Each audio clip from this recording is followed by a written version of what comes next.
Allô, bienvenue sur la chaîne signée Daphné. Aujourd'hui, je fais le bilan de mes lectures du mois de juillet et d'août 2021.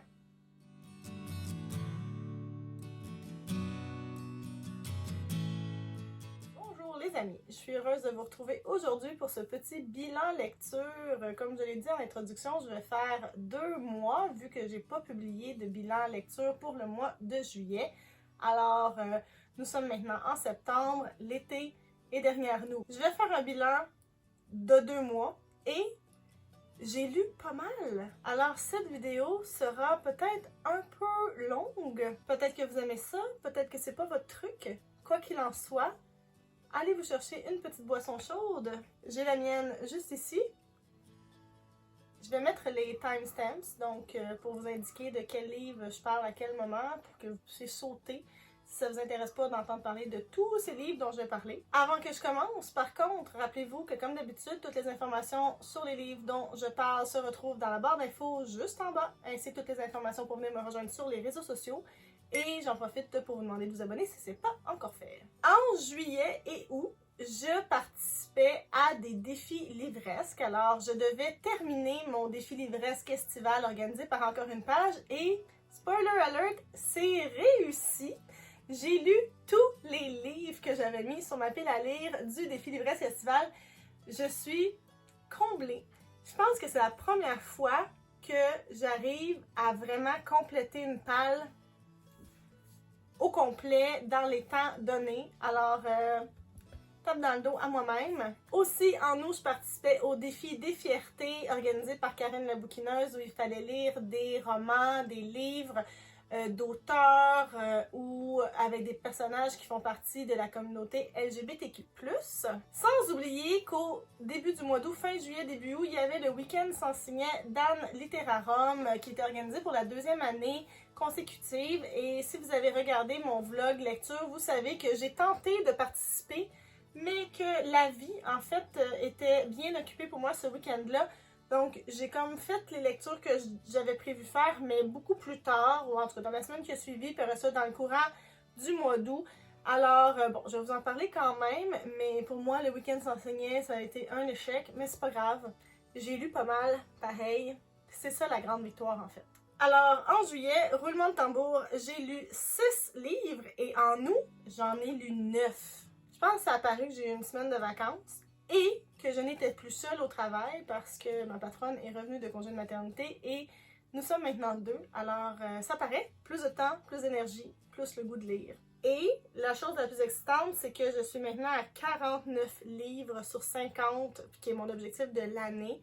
Donc, je suis à 2 doigts de réussir mon challenge de Goodreads et d'atteindre mon 50 livres lus au mois de septembre. Peut-être que je vais augmenter mon défi ou pas, je sais pas. Je sais pas quoi faire. Dites-moi dans les commentaires si je devrais m'augmenter mon défi ou laisser ça comme ça puis dire ouhou j'ai réussi puis continuer à lire juste pour le plaisir. Alors on y va avec un premier livre qui était La mariée de Corail de Roxane Bouchard, qui est une autrice québécoise, lamaudoise en fait même. J'avais mis ce livre-là dans mon défi livresque estival dans la catégorie glissade d'eau parce qu'il fallait que ce soit un livre en rapport avec l'eau. Puis La mariée de Corail, je pense qu'on s'entend tous que ça rentre tout à fait dans cette catégorie-là. Ça a été publié en 2020 chez Libre Expression et dans ce livre-là, on va suivre pour la 2e fois l'enquêteur Joaquin Morales, qui est un Québécois d'adoption mexicain d'origine, un détective, un enquêteur qui est nouveau en Gaspésie. Lui, il s'en allait là pour prendre sa retraite, faire les dernières années, en fait, avant sa retraite. Là, il se ramasse toujours plongé avec des espèces de mystères, des morts suspectes sur lesquels il doit enquêter. Dans ce tome-là, c'est Angèle Robert, je ne sais pas comment elle voudrait qu'on prononce son nom. Mettons qu'on dit Angèle Robert, qui est une des seules femmes capitaines de bateau en Gaspésie, a disparu. Et ensuite, elle est retrouvée, son cadavre est retrouvé dans la mer et elle est habillée de sa robe de mariée. Son bateau était au large, dérivait. Alors, est-ce que c'est un suicide? Est-ce que ce n'est pas un suicide? Qui voudrait du mal à cette femme? Pourquoi? Parallèlement à ça, le fils de l'enquêteur Morales, Sébastien, je crois son nom, vit une crise dans sa vie personnelle, dans son couple, et vient rejoindre son père en Gaspésie, mais tu sais, il dit pas trop qu'est-ce qui se passe, on sait juste que, bon, il y a quelque chose qui fonctionne pas avec sa copine, mais quoi? Il est comme fermé comme une huître. Et à travers ça, l'enquêteur Morales, lui aussi, poursuit son évolution en tant qu'homme, en tant que personnage. Je vais pas vous en dire trop parce qu'il y a des trucs qui découlent du premier tome. Et j'ai vraiment aimé ce deuxième tome. J'ai donné 4 étoiles sur Goodreads. Je l'ai vraiment préféré au premier, en fait, parce que c'est vraiment plus une enquête. C'est vraiment plus un roman policier classique. Mais on reste en Gaspésie, on reste avec la même magnifique plume de l'autrice, avec les images, avec l'impression d'être au bord de la mer, avec tout le vocabulaire qu'elle utilise, qui est formidable, qui est magnifique. Les personnages sont tout aussi hauts en couleur que dans le premier tome. Le mystère est bien mystérieux, je me demandais vraiment qu'est-ce qui avait pu se passer, puis j'ai pas pu deviner la fin. La relation père-fils entre Morales, bon, père et fils justement, m'a vraiment plu. J'ai aimé voir comment tout ça se développait. Donc, j'ai vraiment beaucoup aimé ce deuxième tome et j'ai très hâte de lire le troisième qui est paru récemment et que nous allons acheter fort probablement bientôt. La deuxième lecture que j'ai faite au mois de juillet, en fait que j'ai terminée au mois de juillet parce que j'avais commencé au mois de juin, c'est Assassin's Quest, le troisième tome de Farseer Trilogy, qui est l'Assassin Royal première époque en français, de Robin Hobb. Moi, j'ai l'édition illustrée et elle est tout à fait magnifique. L'autrice est Robin Hobb, je l'ai déjà dit, et l'illustratrice est Magali Villeneuve. C'est une édition très récente. C'est sorti en 2021 chez Spectra. Je vous en reparlerai pas plus que ça. On a fait la lecture commune, Chantal et moi. On a fait un live pour en discuter sur sa chaîne. Alors, je vous mets le lien quelque part ici, puis aussi dans la barre d'infos. Ensuite, j'ai lu Heartstopper, volume 2 de Alice Oseman. Ça faisait partie de mon défi livresque estival pour la catégorie Sex on the Beach, je crois, pour une romance. Ça a été publié en 2019 chez Other Children's Book et c'est paru sous le même titre chez Hachette en français. Dans ce deuxième volume-là, on continue de suivre Nick et Charlie, leur histoire d'amour, en fait leur histoire d'amitié qui devient une histoire d'amour qui se développe. Dans ce volume-là, on apprend à connaître Nick davantage. Il se questionne sur son identité, sur ses préférences. Est-ce qu'il est bi? Est-ce qu'il est gay? Comment il se sent par rapport à tout ça? Comment aussi en parler aux gens qui l'entourent? C'est vraiment une très belle évolution de la romance de ces deux garçons-là. Ça sonnait hyper vrai au niveau des réflexions de Nick, de voir ses émotions, ses sentiments, son cheminement. C'était hyper, j'y croyais, là, hyper réaliste. C'est vraiment une BD doudou, c'est réconfortant, c'est un excellent moment. Ils sont vraiment trop cute ensemble, ces deux-là. C'est sûr que je vais continuer de lire la série. J'ai donné 4 étoiles. Ensuite, j'ai lu la BD Paul dans le Nord de Michel Rabagliati. C'était une BD que j'avais prévu lire en juin pour Mettre du bleu sur ta palle, organisée par MAPS. Par contre, j'avais pas eu le temps, alors je l'ai lu en juillet. Ça a été publié en 2015 chez La Pastèque et dans ce tome-là, on retrouve Paul alors qu'il est adolescent. Il a à peu près 15-16 ans. Ça se passe en 1976. C'est les Jeux olympiques à Montréal en même temps. Et là, Paul, comme un ado assez typique, là, il a un petit boulot, il ramasse des sous, il veut s'acheter une mobilette. Ses amis prennent de plus en plus de place dans sa vie. Il a sa petite bande de garçons. Il s'intéresse aux filles. Il a sa première petite blonde. C'est vraiment, comme d'habitude, des petites tranches de vie qu'on aime suivre parce que passer un moment avec Paul, c'est toujours agréable. Dans cette BD-là, Paul m'a fait et sourire et me frapper le front, là, genre facepalm. Je peux pas croire que tu fais ça, garçon. Mais c'est ça, hein? Un jeune ado aussi, parfois. C'est pas mon album préféré, mais je l'ai quand même bien aimé. J'ai donné 3 étoiles. Ensuite, j'ai lu The Guest List de Lucy Foley. C'est un roman qui était très hypé. Il a gagné le prix du meilleur thriller des Goodreads Choice Awards en 2020, donc j'avais vraiment hâte de le lire. Je l'avais mis dans mon défi livresque estival pour la catégorie Lac au sensu. Il fallait lire un policier, un thriller ou de l'horreur, donc ça rentrait dans cette catégorie-là. Ça a été publié en 2020 chez William Morrow et pour l'instant, il n'y a pas de traduction en français, mais restez à l'affût parce que d'après moi, ça va venir. Alors, l'histoire se passe sur une toute petite île au large de la côte irlandaise. C'est une petite île où il y a un manoir assez isolé. Et sur cette île-là, au manoir, va avoir lieu dans quelques jours le mariage de Jules et Will, qui sont deux personnalités de plus en plus en vue. Là, elle travaille dans le domaine du magazine, lui, il a une émission de télé-réalité, quelque chose comme ça. Puis c'est des étoiles montantes, là. Ils ont choisi cet endroit-là justement parce que c'était un endroit très intime où il allait avoir la paix, là, des paparazzis et tout ça. Puis il y avait une liste d'invités triés sur le volet. Et quand le roman commence, on sait tout de suite qu'il y a quelqu'un qui est mort. Il y a un corps. On sait juste pas c'est qui. Il y a un corps qui est trouvé. On n'a aucune idée d'où, de comment, de pourquoi et surtout c'est qui cette personne-là. Puis là, après ça, au fil de la narration, les chapitres sont intercoupés. Là. Il va y avoir des chapitres où on revient de quelques jours dans le passé puis on voit ce qui s'est passé pour mener à cet événement-là. Toujours entrecoupé de petites scènes très courtes de la soirée du meurtre ou de la mort. On va voir l'histoire à travers 5 points de vue différents. Il y a d'abord la mariée, sa sœur qui est la demoiselle d'honneur. Il y a l'invité du garçon d'honneur, le garçon d'honneur, en fait du témoin de la mariée. Il y a le garçon d'honneur du marié et il y a la propriétaire du manoir. J'ai beaucoup aimé ça. J'ai trouvé que c'était hyper mystérieux. Le lieu, l'endroit était tellement creepy. Il y avait des tourbières.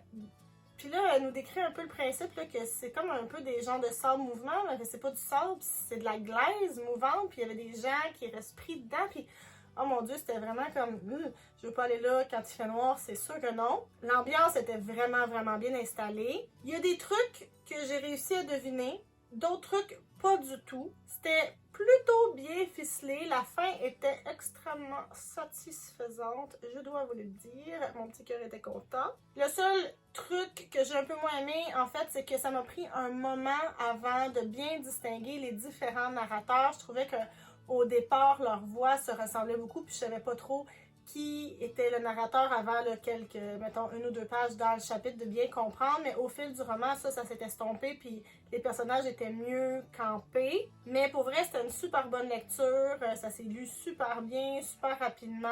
Je vous laisse savoir qu'est-ce qui est arrivé, mais surtout à qui. J'ai donné 4 étoiles. Et pour finir le mois de juillet, j'ai lu Solutions and Other Problems d'Ali Brush, qui est comme un genre de BD / roman graphique, mais c'est pas vraiment un roman, c'est vraiment plus le principe de BD là, avec des chapitres ou des planches qui n'ont pas nécessairement de lien entre elles. Je l'avais aussi mis dans mon défi livresque estival pour la catégorie feu d'artifice où il fallait lire justement une BD, un roman graphique. Ça a été publié en 2020 chez Square Peg et ça n'a pas encore été traduit en français. J'avais déjà lu un autre livre de cette autrice-là que j'avais vraiment beaucoup aimé, donc j'avais vraiment hâte de découvrir celui-ci. C'est plein de tranches de vie, c'est plutôt autobiographique là, de l'autrice. Il y a des tranches de vie qui partent de sa toute petite enfance jusqu'à maintenant, puis c'est pas en ordre, c'est un petit peu pêle-mêle là-dedans. Il y a un gros côté absurde que j'aime beaucoup. Puis il y a aussi des réflexions sur le sens de la vie. Pas beaucoup de réponses, mais beaucoup de réflexions, puis le point de vue de l'autrice qui est intéressant. On va dire ça comme ça. Il y a des planches qui m'ont fait rire aux larmes. J'étais sur mon heure de dîner, je lisais ça, puis j'étais crampée toute seule, complètement folle. Et il y en a d'autres qui m'ont rendue dépressive, qui étaient vraiment lourdes. C'était très inégal. De ce que j'ai compris, l'autrice a passé de durs moments dans les dernières années, puis ça se reflète beaucoup dans ce livre-là. Elle en parle, puis aussi, tu sais, il y a certains trucs, mon Dieu. Je me demandais qu'est-ce qu'elle avait fumé, pour vrai, là. J'ai vraiment senti qu'elle voulait transmettre au lecteur sa propre confusion. Et ça marche. J'étais franchement confuse à plusieurs reprises. C'est dommage parce que pour vrai, ça avait vraiment parti en lion. Tu sais, j'étais tellement... les 2 premiers chapitres, mais j'ai tellement ri. Puis après ça, la lecture est devenue beaucoup moins agréable parce que toute cette confusion-là, ça a fait pas une super belle expérience de lecture. En tout cas, pas pour moi. Il y a des trucs qui m'ont vraiment, vraiment plu, d'autres trucs pas mal moins. Fait que je suis allée comme dans une note neutre, 3 étoiles, mais c'est peut-être plus un 2.5 quand j'y repense. C'était ce qui faisait le tour du mois de juillet. Maintenant, on passe au mois d'août. Le premier livre que j'ai lu en août, c'est la pièce de théâtre Incendie de Wajdi Mouawad. Je l'avais mis pour la catégorie un livre de moins de 200 pages pour le week-end sans signet. Ça a été publié à la base en 2009 chez Actes Sud, mais ça a d'abord été une pièce de théâtre jouée sur scène que je n'ai jamais vue. Et ça a aussi été un film que je n'ai jamais vu non plus. Je savais pas trop à quoi m'attendre. Je savais qu'il allait avoir un punch final parce que tout le monde le disait. Je savais pas du tout ce que ça serait. Et dans cette histoire-là, on va suivre deux jeunes adultes, Jeanne et Simon, frères et sœurs. Leur mère, qui est originaire du Moyen-Orient, on sait pas exactement quel pays, mais elle vient du Moyen-Orient, vient de décéder. C'était une femme qui s'était emmurée dans un mutisme depuis plusieurs années. Et puis là, lorsqu'elle meurt, Jeanne et Simon se font confier une mission comme post-mortem par leur mère. Chacun de leur côté doivent retrouver Simon, son frère disparu, Jeanne, son père, puis leur remettre chacun une lettre. Et les deux avaient aucune idée, là, dans le fond, qu'il y avait encore un père, pensaient que leur père était mort, qu'il y avait un frère. Dans le portrait aussi, il n'y avait aucune idée qu'il y avait un frère. Donc, à reculons, ils vont finir par accepter d'aller remplir ces missions-là. Donc, ils vont partir pour le pays d'origine de leur mère et ils vont faire leurs recherches et découvrir l'histoire de leur mère, plein de trucs qu'elle leur avait pas dit et le lourd secret qu'elle portait. Je sais que c'est comme un super chef-d'œuvre, que tout le monde capote. Je crois que ça aurait fait une différence si je l'avais vu en pièce de théâtre, si je l'avais vu jouer, si j'avais pu voir des êtres humains là, faire des émotions, avoir des réactions, parce que c'était juste sur papier. Ça n'a pas passé pour moi. En fait, cette histoire-là, j'ai juste trouvé hyper troublante. Pas tant dans le bon sens. La fin, personnellement, là, moi, le mot qui m'est venu en finissant, c'était arc. Arc. C'est dégueulasse. Puis j'ai encore le haut le cœur quand j'y pense, là. Fait que je peux pas vraiment dire que j'ai aimé ça. Ça a été difficile de donner une note. Finalement, ben j'y vais avec un... Je me rappelle même plus si j'ai donné une note sur Goodreads. Honnêtement, un 2 ou un 3, 2.5. Peut-être qu'il faudrait que je regarde le film pour voir si j'aimerais mieux. Venez me dire dans les commentaires si vous pensez qu'effectivement de le voir jouer, ça pourrait m'amener autre chose comme réaction parce que non. Ensuite, je suis allée vers quelque chose de pas mal plus léger, Camp de Lev A.C. Rosen. Ça faisait partie de mon défi des fiertés pour la catégorie We Are Golden où il fallait lire quelque chose avec une queer gang. Je l'avais aussi mis dans la catégorie titre de 3 mots ou moins pour le week-end sans signet. Ça a été publié en 2020 chez Little Brown Books for Young Readers. Et je crois pas qu'il y ait de traduction en français pour l'instant, mais ça se peut que je me trompe ou que ça s'en vienne. Dans cette histoire-là, on va suivre un jeune adolescent qui s'appelle Randy. Randy, il a 16 ans et chaque été, il passe le meilleur moment de son année parce qu'il va au camp de vacances Outland, un camp qui est destiné aux jeunes de la communauté LGBTQ+, même les animateurs, les responsables, le directeur et tout font tous partie de la communauté LGBTQ+. D'habitude, Randy, chaque année, fait partie de la troupe de comédie musicale, il triple là-dessus, mais cette année, non. Il a décidé de complètement changer non seulement son look, mais aussi sa personnalité et ses intérêts parce qu'il veut plaire à Hudson, qu'il reluque de loin depuis plusieurs années. Là, il y a comme un méga kick dessus. Puis là, lui, Hudson, il aime pas ça, les gars efféminés. Il aime ça, les gars masculins. Alors, Randy, il va décider de complètement se transformer pour plaire à cette autre personne. Évidemment, c'est une très mauvaise idée.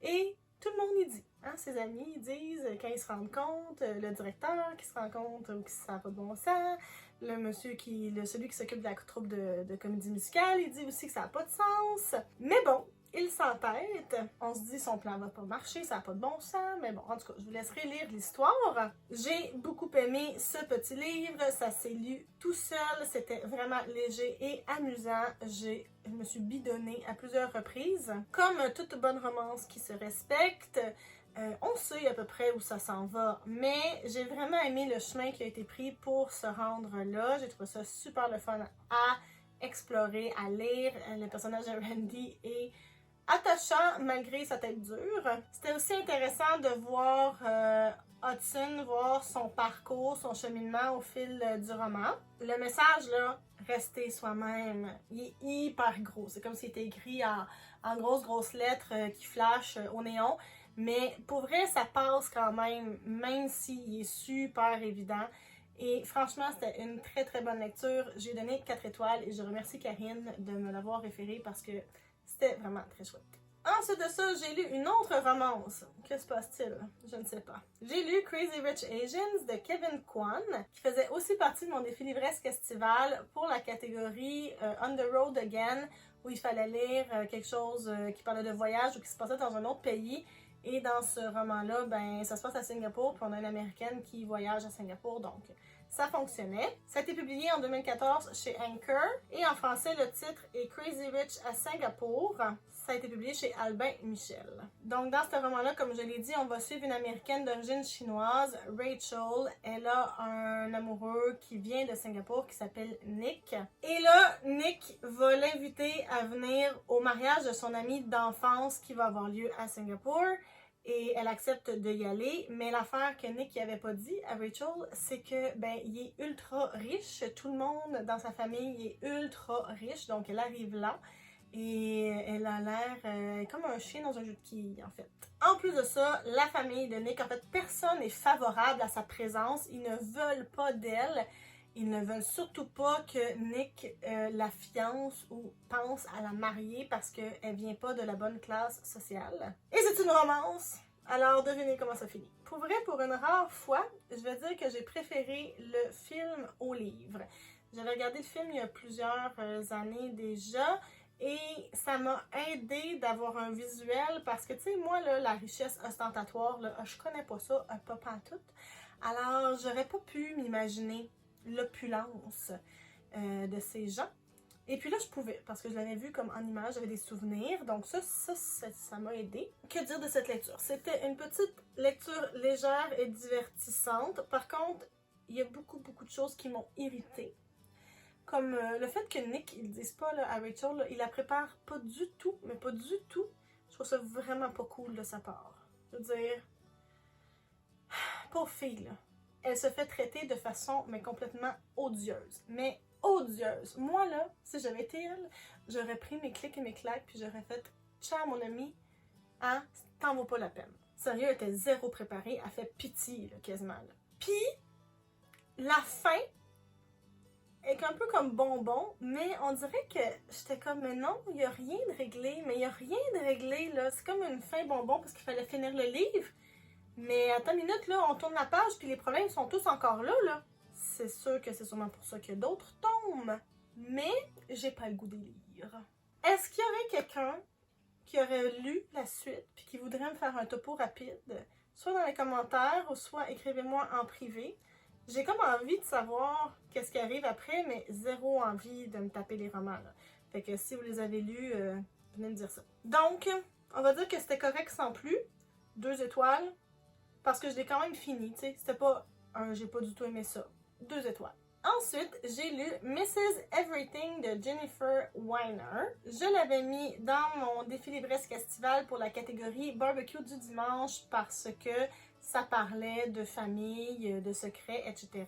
Et, surprise, ça rentre aussi dans mon défi des fiertés, dans la catégorie Jessie's Girl avec un personnage féminin qui fait partie de la communauté LGBTQ+, parce qu'un des 2 personnages principaux est lesbienne. Donc c'est un petit bonus agréable à découvrir en lisant le livre. Ça a été publié en 2019 chez Atria Books et je ne crois pas qu'il y ait de traduction pour l'instant. Dans ce roman-là, on va suivre 2 sœurs. On a Jo et Betty Kaufman qui grandissent dans les années 50-60 dans un quartier résidentiel de Détroit. Jo, c'est la fille sportive qui n'a pas peur de s'affirmer, une grande gueule, qui veut, assez idéaliste, là, qui veut défendre des grandes causes.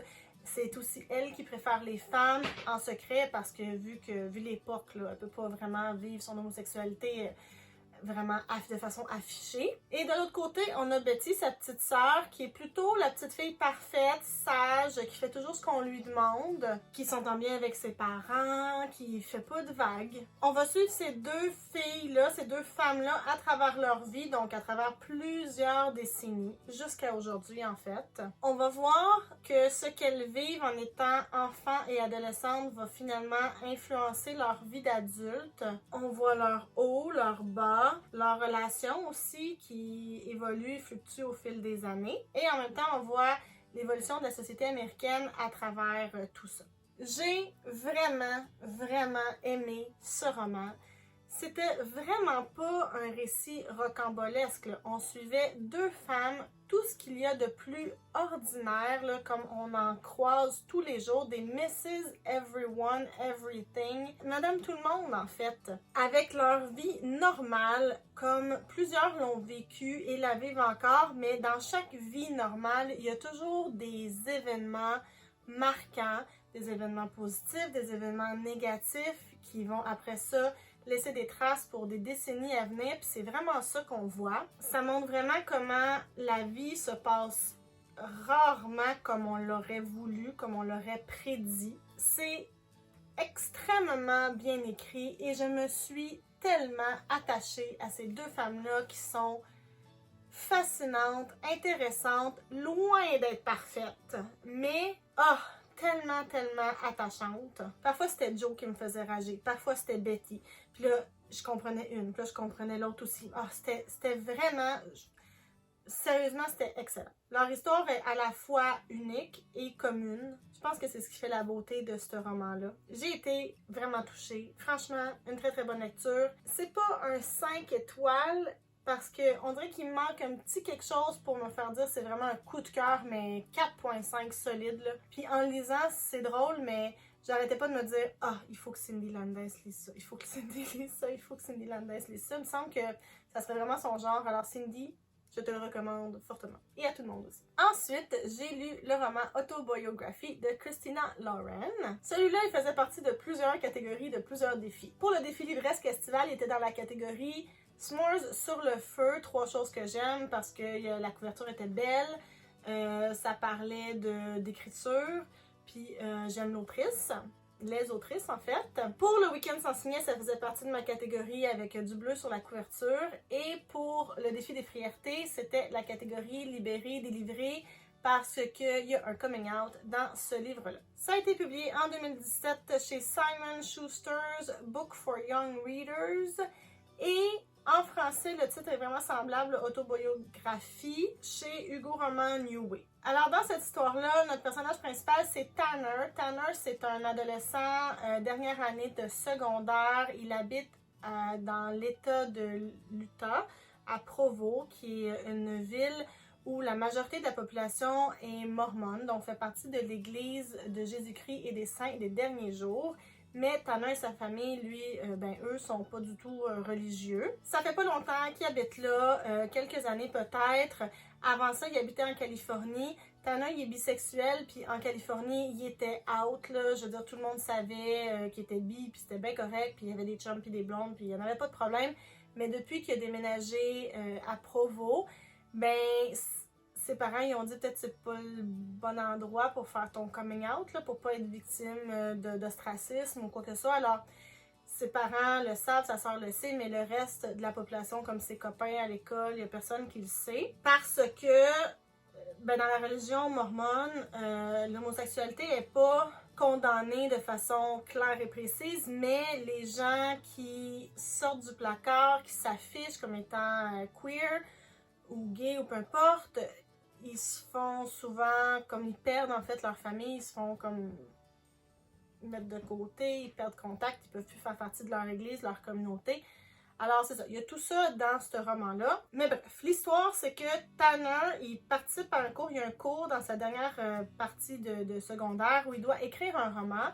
Puis l'assistant du prof est un garçon qui s'appelle Sébastien, je pense que oui. Et Sébastien et lui, il y a quelque chose qui se passe. Là. Le courant passe, mais Sébastien, il est mormon.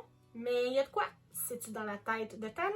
Et si c'est pas dans la tête de Tanner, qu'est-ce qui va arriver avec ça? Parce que Sébastien, il a pas le droit d'agir si jamais il est intéressé par un gars. Parce que, mettons, leur relation pourrait avoir un avenir ou pas. Alors, c'est tout ça là-dedans. Et j'ai vraiment aimé ça. Premièrement, moi, Christina Lauren, c'est un acronyme pour deux amis qui écrivent ensemble. Donc, il y en a un qui c'est Christina, l'autre c'est Lauren. Je ne me rappelle plus de leur nom de famille. Je le mettrai dans la barre d'infos. Et j'aime beaucoup, beaucoup leur façon d'écrire. J'ai beaucoup aimé cette histoire-là aussi. Je trouvais qu'elle faisait des réflexions hyper intéressantes sur la religion mormone, mais d'autres religions aussi. J'ai trouvé qu'elle montrait quand même des bons côtés de la religion, pas juste faire du bashing. C'est clair que leur message, c'est l'homosexualité devrait être acceptée par tous, puis Dieu n'a pas rapport dans ta chambre à coucher, puis en tout cas, tout ça devrait pas, je veux dire, il n'y a personne qui devrait bannir personne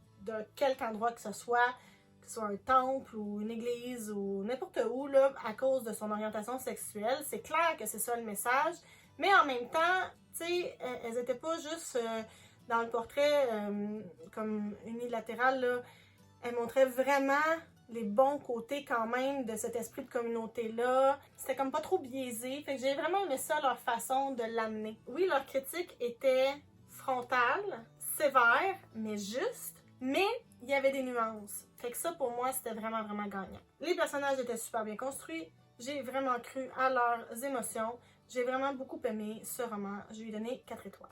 Ensuite, j'ai lu la BD L'Esprit du Camp, tome 1, qui a été publiée en 2017 au studio Lunac.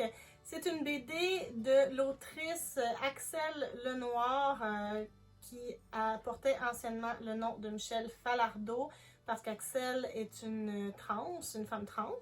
Donc, dans cette BD-là, on va suivre Élodie, qui est une adolescente d'environ 16-17 ans. Élodie doit aller travailler comme animatrice dans un camp de vacances. Donc, elle va au camp du lac à l'ours. En fait, c'est sa mère qui l'oblige pas mal à y aller. Elle n'a pas envie d'être là, mais contre toute attente, elle se débrouille plutôt bien. Elle va créer de belles amitiés, particulièrement avec une autre de ses collègues.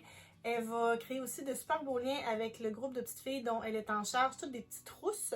Puis c'est vraiment une animatrice qui sort de l'ordinaire. Elle se bat pas des espèces de conventions. Hein? Elle y va comme elle est, puis ça fonctionne à fond la caisse, puis c'est vraiment, vraiment assez drôle de la voir aller. Et il y a le directeur du camp qui est franchement très, très, très étrange et Élodie se questionne beaucoup, beaucoup à son sujet. Je dois d'abord dire que les planches sont magnifiques. Alors, Axelle Lenoir a un talent fou de dessinatrice et la couleur qui est de Cab rend tout à fait justice aux illustrations. J'ai trouvé ça super beau. J'ai bien aimé l'histoire. Il y avait des bouts rigolos, des bouts mystérieux. Les relations entre les personnages sont chouettes à voir aussi, mais ça finit bien trop tôt. C'est clair qu'il faut que je lise le deuxième tome. J'ai donné 3 étoiles, j'ai bien aimé. J'espère que je vais avoir une meilleure conclusion dans le tome 2, parce qu'en fait c'est ça qui m'a empêché d'y donner 4 étoiles, parce que j'ai l'impression que ça coupait raide, net sec là, puis c'était comme une drôle de coupure pour moi. J'étais comme mais non, ça peut pas finir comme ça, qu'est-ce que c'est, qu'est-ce qui se passe? On commence juste à effleurer qui est Élodie, sa relation avec les autres, le mystère du camp, et puis le pouf, c'est fini. Alors je vais lire la suite, puis je vous en reparle dans mon bilan de septembre, probablement. Ensuite, j'ai lu le court roman Mistborn Secret History de Brandon Sanderson. Ça a été publié en 2016 chez Dragonsteel Entertainment. Il n'y a pas de traduction en français. Et ce tout petit roman-là de 160 pages, c'est vraiment quelque chose qui vient accompagner la trilogie Mistborn. C'est une trilogie que j'ai lue plus tôt cette année, et dans cette histoire-là, l'histoire secrète, si vous voulez, on voit ce qui se passe en arrière-scène. Pendant qu'on a nos personnages qui vivent leurs aventures là, dans les 3 volumes de la trilogie, qu'est-ce qui se passe en arrière et qui cause les événements ou qui peuvent avoir une influence sur ce que nos personnages font ou vivent. Évidemment, il faut avoir lu les 3 les 3 tomes de Mistborn pour lire celui-ci. Sinon, c'est rempli de spoilers. Puis en plus, sérieusement, je pense que on peut rien comprendre si on n'a pas lu avant ça. J'ai trouvé ça super intéressant de voir comment tout s'imbriquait. J'adore découvrir l'univers du Cosmere de Brandon Sanderson. J'en veux plus, plus, plus. Ça a répondu à plein de questions, expliqué plein d'affaires, mais ça a aussi semé plein de petites graines de questions pour de futures histoires de son univers, je le crois bien. Ce qui est le fun avec cet univers-là, c'est qu'il est vraiment bien réfléchi, il est bien construit. Il a pensé à son affaire, clairement. C'est vraiment, vraiment agréable à lire. J'ai donné 4 étoiles. Ensuite, j'ai lu The Duke and I de Bridgertons. Premier tome de Julia Quinn. Le premier tome qui en français s'appelle Daphné, la chronique des Bridgerton, qui est hyper populaire en ce moment, qu'on voit partout en livre. Il y a aussi la série Netflix et tout. Ça faisait donc partie de ma catégorie livre tendance populaire pour le week-end sans signet. Et l'édition que j'ai lue a été publiée pour ma part en 2009 chez Avon. Et l'édition française a été publiée récemment là, chez Flammarion, Québec. Moi là, j'ai jamais regardé la série Netflix. Je savais juste que c'était une romance, que ça se passait dans le passé. Je savais même pas trop à quelle époque. Puis je me suis dit, ben je vais l'essayer, tu sais, tout le monde capote, fait qu'on l'essaie. Et dans cette histoire-là, que vous devez déjà un petit peu connaître, on suit Daphné, qui est une jeune femme aristocratique britannique. Elle a l'âge de se marier et elle est activement à la recherche d'un époux. Ça se passe fin 19e siècle. Et puis là, Daphné va rencontrer Simon, qui est un ami de son frère aîné.